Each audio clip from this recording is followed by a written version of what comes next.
રાધનપુરમાં વિવિધ મુદ્દા પરત્વે પ્રાંત અધિકારીને આવેદનપત્ર કોંગ્રેસની ચિંતન શિબિર બાદ 112 જેટલા લોક મુદ્દાઓ પરત્વે રજૂઆત। રાધનપુરમાં યોજાયેલી કોંગ્રેસની ચિંતન શિબિર બાદ આજે રાધનપુર પ્રાંત કલેક્ટર કચેરી ખાતે લોકહિતના 112 મુદ્દાઓ સાથે આવેદનપત્ર આપવામાં આવ્યું હતું। રાધનપુર તાલુકા સેવા સદન ખાતે આવેદનપત્ર આપતા કોંગી કાર્યકરોએ ભાજપ હાય હાય કોંગ્રેસ પાર્ટી જિંદાબાદના નારા લગાવ્યા હતા। સાંતલપુર સમી અને રાધનપુર વિસ્તારમાં મોટાભાગના માર્ગોની દયનીય હાલત, શાળાઓમાં શિક્ષકની ઘટ, નેશનલ હાઈવે પરના ખાડા તેમજ નર્મદા પાણીની સમસ્યા જેવા મુખ્ય મુદ્દાઓ ઉઠાવવામાં આવ્યા હતા। કોંગ્રેસ તરફથી ચીમકી અપાઈ છે કે 1 મહિનામાં સમસ્યાઓનો ઉકેલ નહીં આવે તો રસ્તા રોકો આંદોલન કરવામાં આવશે। સાંતલપુર મધ્યે થોડા સમય પહેલાં જે ગુજરાતના સીએમ સાહેબ આવ્યા હતા એ વખતે પણ આપણે કોંગ્રેસના આગેવાનોએ રજૂઆત કરેલી હતી, સમય માંગ્યો હતો।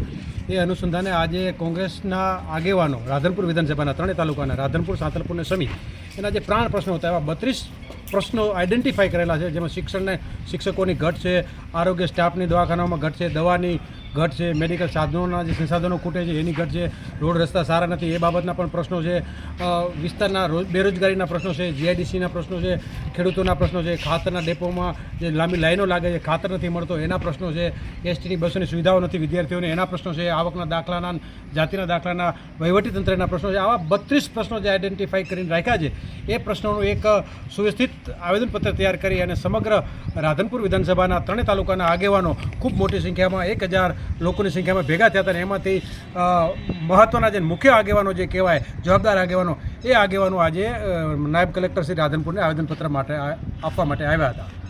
આગલા સમય શું વિચાર છે જો નહીં કરે તો 1 મહિનામાં? પ્રાંત સાહેબને આપણે આપણા વિસ્તારની પીડા અને વેદનાની વાત કહી છે અને 1 મહિનાનો સમય આપ્યો છે કે 1 મહિના સુધીમાં આ પ્રશ્નો બાબતે મોટા ભાગના જે પ્રશ્નો આપણી કક્ષાએથી જેટલા નિરાકરણ થતા હોય એટલા કરી, બીજું સરકારનું ધ્યાન દોરીને પણ સમસ્યાઓનું સમાધાન કરવા માટેની વાત કરી છે। જો 1 મહિનાની અંદર આ બાબતે આગળ કંઈ નહીં કરવામાં આવે તો કોંગ્રેસ પક્ષ આક્રમકતાથી આ મુદ્દાઓ ઉઠાવી અને રોડ રસ્તા ઉપર ઉતરવું પડે તો ઉતરશે, આંદોલનો, ધરણા વગેરે કાર્યક્રમો જે આપવાના છે આપશે।